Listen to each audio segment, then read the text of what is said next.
Hello friends, welcome to my channel. வாங்க வீடியோக்குள்ளே போகலாம்.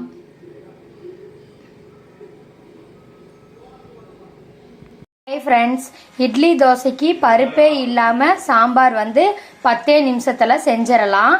அதுக்கு வெங்காயம், பெரிய வெங்காயம் 1, தக்காளி பெருசாக 2 தக்காளி எடுத்து வச்சுருக்கேன்.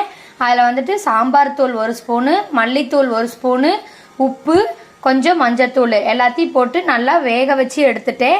இது நல்லா ஆறுனதுக்கப்புறம் மிக்சி ஜாரில் போட்டு நைஸாக அரைச்சிட்டு வாணலில் கடுகு ஜீரகம் போட்டு தாளித்து இதை அரைச்சி ஊற்றுனதை ஊற்றி வச்சோம்னா 10 நிமிஷத்தில் சாம்பார் ரெடி ஆயிரும். வெங்காயம் தக்காளி நல்லா ஆறிடுச்சு. இப்போ மிக்சி ஜாரில் போட்டுட்டேன். இதை நம்ம நைஸாக அரைச்சிக்கலாம். இந்த மாதிரி நைஸாக அரைச்சி எடுத்துக்கோங்க. வாணல் வச்சுருக்கேன். வாணலில் எண்ணெய் விட்டு வச்சுருக்கேன். எண்ணெய் சூடாயிருச்சு. கடுகு ஜீரகம் போட்டுக்கோங்க. கொஞ்சம் கருவேப்பிலை போட்டுக்கோங்க. கடுகு ஜீரகம் நல்லா பொரிஞ்சிருச்சு. இப்போ அரைச்சி ஊற்றுனதை இதில் ஊற்றிக்கலாம். தலை போட்டுக்கோங்க. அவ்வளோதான், ரெடி ஆயிடுச்சு. 10 நிமிஷத்தில் இட்லி தோசைக்கு பருப்பு இல்லாத சாம்பார் ரெடி. தேங்க்ஸ் ஃபார் வாட்சிங். வீடியோ பிடிச்சிருந்தா லைக் பண்ணுங்கள், ஷேர் பண்ணுங்கள், மறக்காமல் சப்ஸ்கிரைப் பண்ணுங்கள், பெல் ஐக்கானை கிளிக் பண்ணிக்கோங்க. Thank you friend.